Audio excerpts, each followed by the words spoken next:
So here I am, doing my favourite thing, chameleon powders.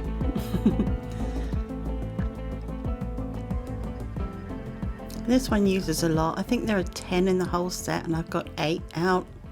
I don't use them all, but I use a fair amount of them just to get the effect that I want.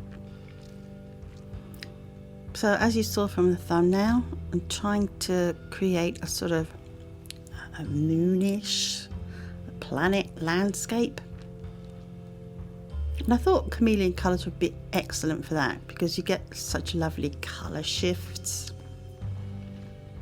Anyway, here we go, and this is quite a lengthy process because you have to sort of build them up, and I didn't have a plan really as to what I was gonna do with the colours, so it's a kind of a just go and dip in where I feel like the colours would be appropriate.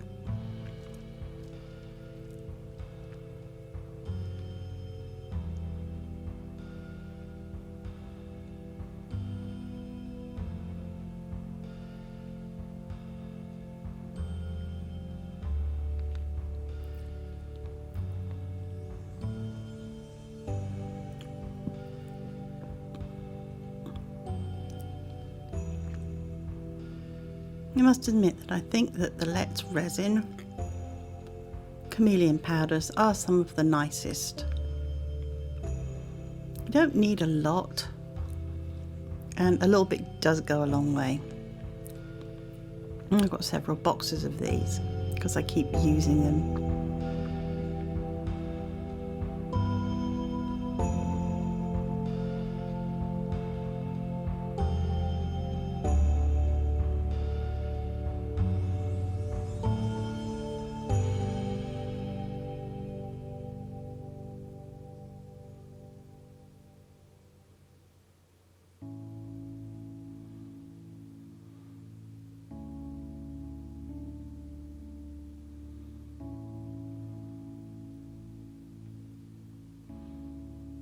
Now once you're happy with the central part, when you come to go around the outside, you know, the outside of the frame like I'm doing here, keep your colours matched in with what you've already got laid down so that the blending is perfect. Try not to put, you know, the gold colours where the sky is and the sky colours where the land is. That's the thing for this. The bottom half of it's sort of like the land, and the top half is more like the sort of sky and space. So whatever you've done your colours on your base, do that around the outsides to match, to keep your colours flowing nicely.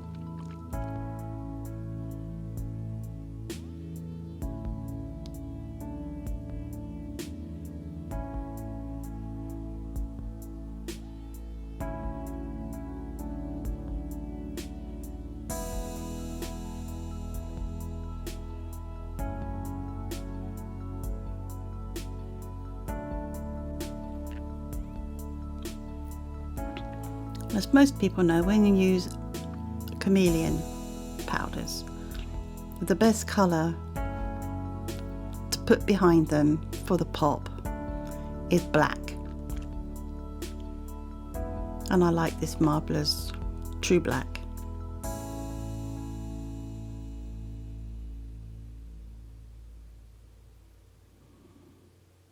Since there is quite a lot of resin in there, I dumped in quite a few coffee spoons. Although this is pretty good dye, it's pretty reliable with colour. I just want to make sure it's nice and thick to make those colours really show.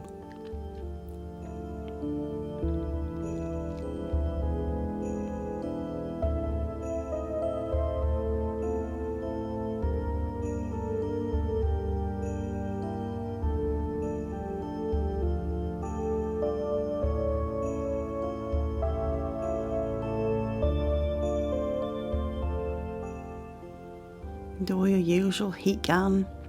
Don't do anything around the outside like micro brush or silicone tool because you'll wipe off the mica powders.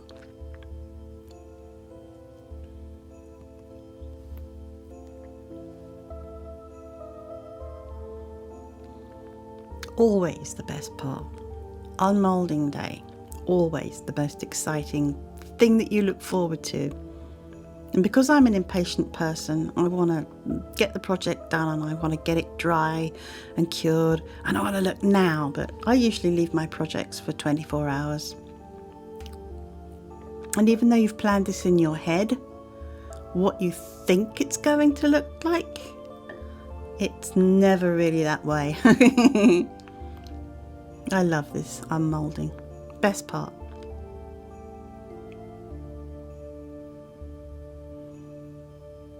And yeah, I was happy.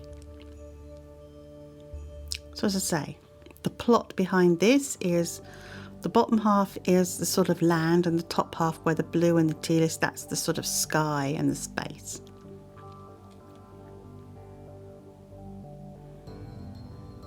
And see what I mean about keeping your colours in their lane, so to speak, when you go around the outside. Okay. Moving on. Now, with all my little stickers and everything, I laid them out and I didn't move them. I put them more or less where I wanted them, because when you come to put the resin on, they do move a bit, but not much. So this was the best way I found of putting all the little bits and bobs in and then pouring the resin on later. Now this is crushed glass and it's good stuff. I mixed it up with some UV resin, as you saw, and I'm making him a rock to sit on. The trick here is to keep it flat as you can, because you're not going to cover it completely with the other resin. Once you've cured this UV resin, this is going to sit a little bit proud in the tray, so you're going to have a little bit of contrast and some texture there. It's his fishing rock.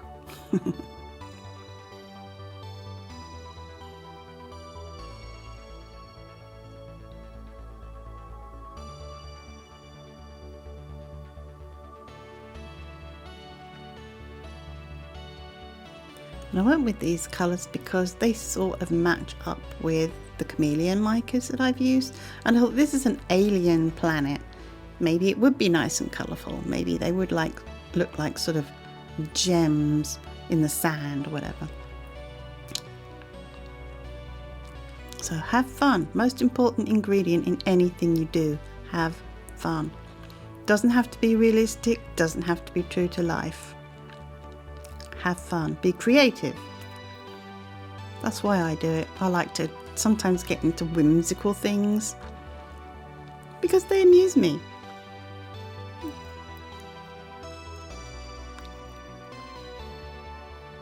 So I've put him there on the rocks so that his little bottom is sort of resting on the rock and his feet are flat, and he's doing his little bit of fishing.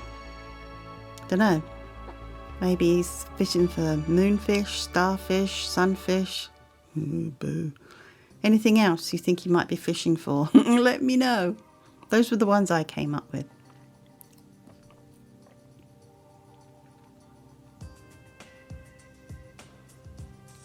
And this is quite chunky stuff, so it needs a little bit of sort of flattening out.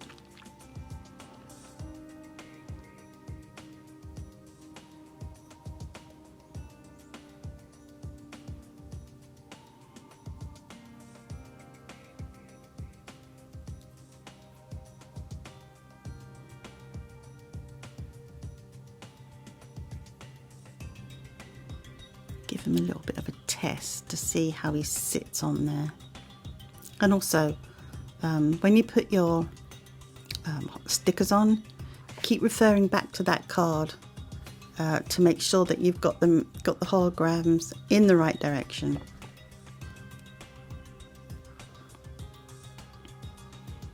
I just used a variety of things to make it interesting. you know, different sort of looks and textures and colours and things, and some are more 3D than others. And I love these little moon star resin fillers. I use them a lot. I like them. They're very handy.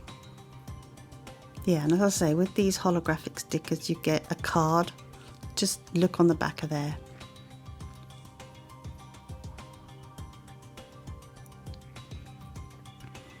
And if you haven't realised it by now, the moon, the crescent moon, I think I do mention it. There was an astronaut in there and I just cut him off. Oh yeah, and I added the sort of horizon with a gold art pen, just to give it more depth, to make it more sort of separated.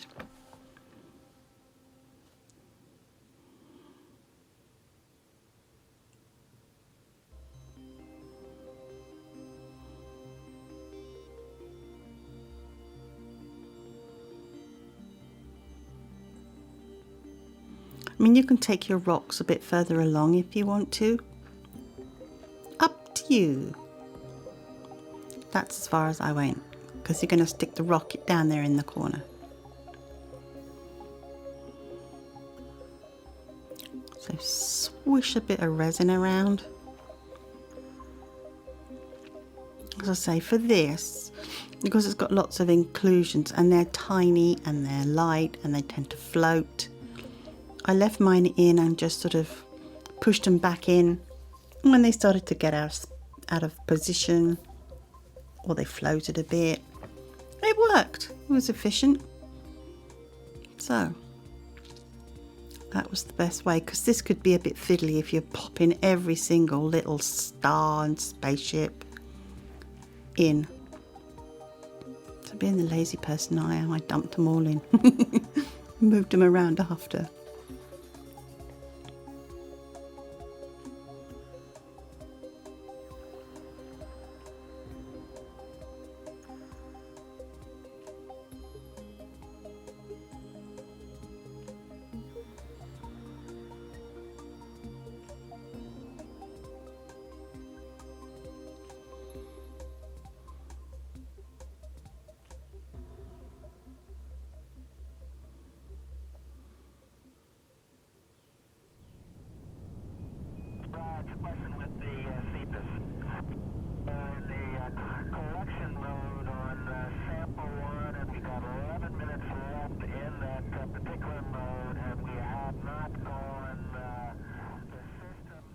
As I say, just put all your little bits and pieces back where you want them. A little bit of heat gun to get those bubbles out. And yeah, and pay attention to this, because remember that bit that you've got there, the rocks, that's done with UV resin, and you've set that with the lamp. And you want to make sure there's no bubbles with the other kind of resin you just poured in.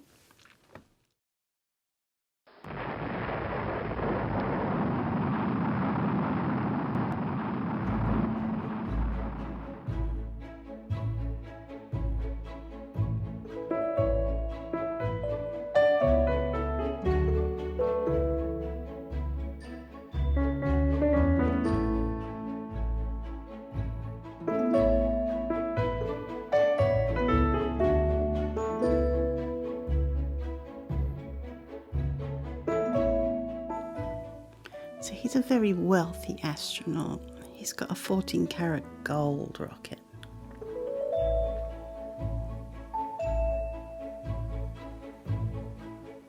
Dunno, who knows? Maybe this is Elon Musk gone to the moon on a fishing trip. You never know what that guy's up to.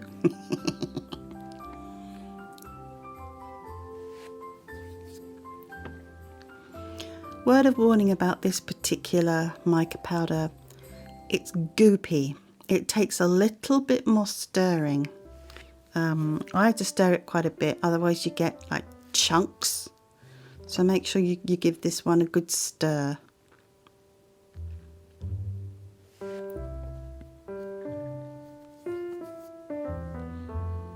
You can see how uneven my work surface is right here.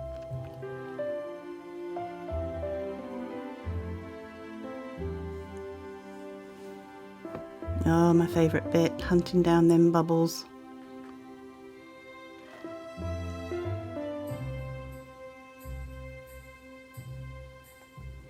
Oops.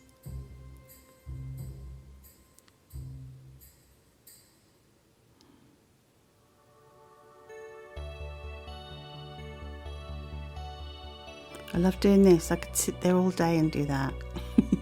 Squishing the resin.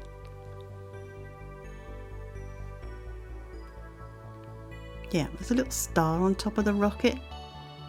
So pay a little bit of attention to that. Because again, bubbles.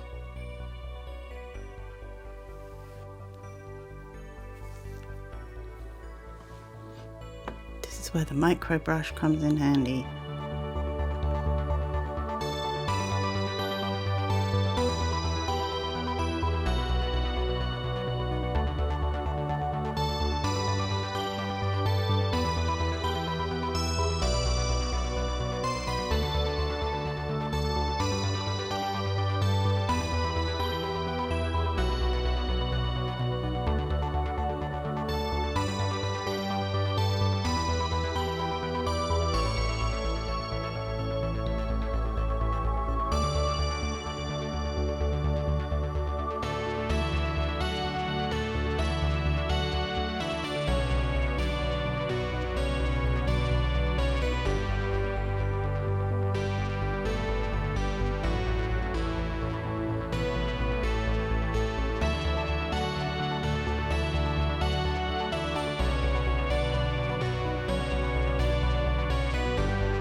Yeah, you can imagine it was blue with swear words. Under that mask, I'm cursing away. Anyway, we retrieved the mission and got it back on track. The day was saved.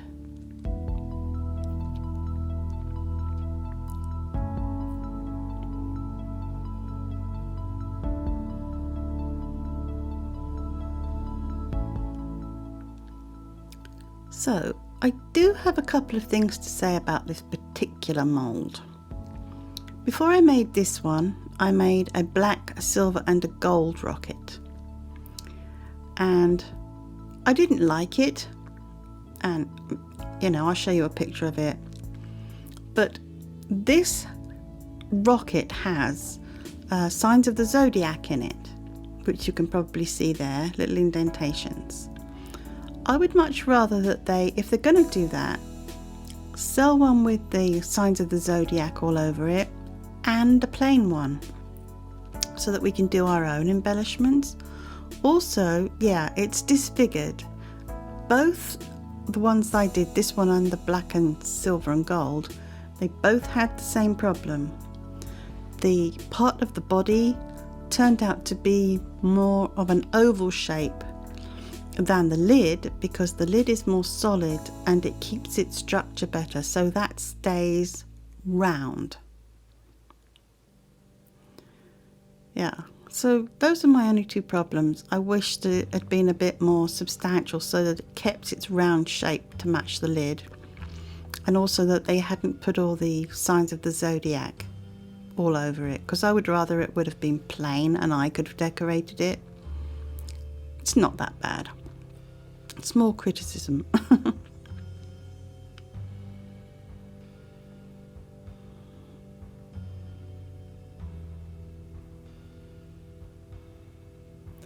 I did give it a little bit of heat gun and gently warmed up the resin, but at the end of the day I don't know if it helped that much. It was still distorted.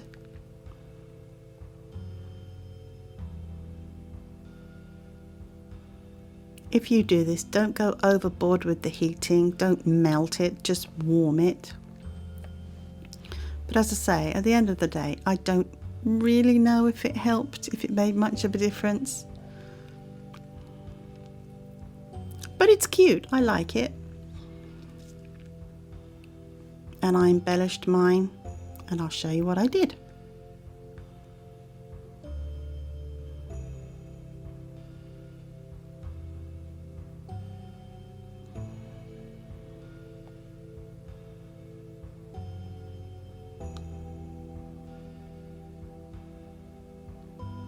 Yeah, I tried to even it up a little bit more to make it more sort of rounded, but yeah.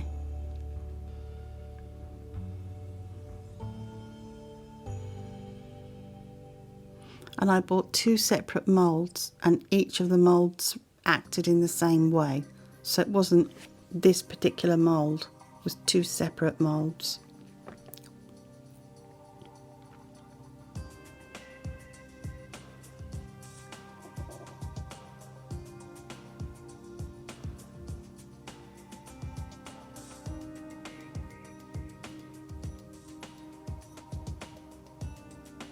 This is my favourite crafting glue. Doesn't smell, it's easy to use, has good sticking power.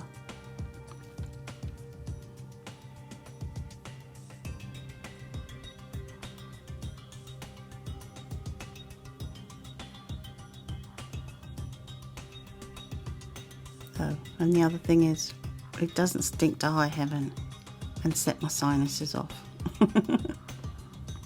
I'm too sensitive, I know.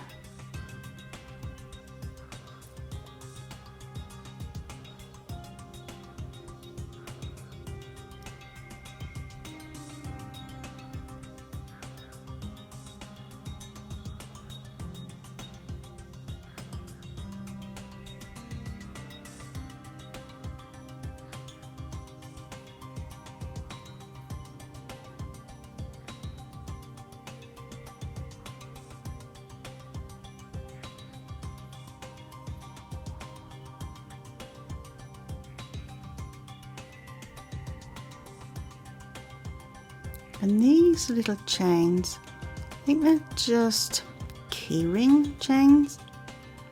Anyway, everything I use, as usual, will be in the supplies list in the descriptions box.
So after I put the chains on, I thought I could do with a little bit something more. So I stuck a couple of little stars on the top, and they're the same stars from the ones that I used, in the tray.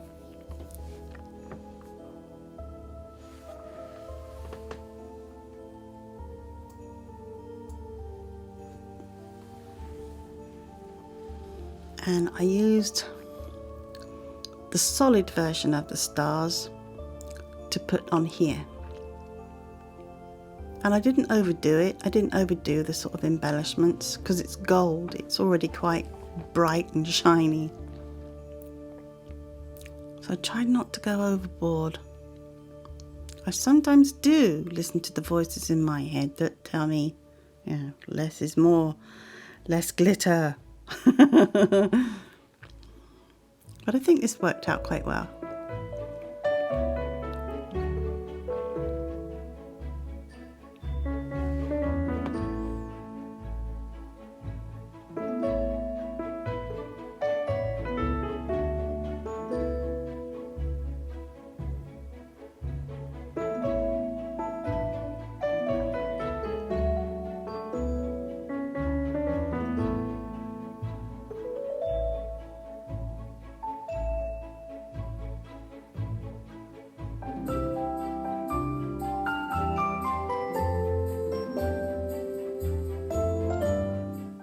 And that's all my chains and all my stars put on.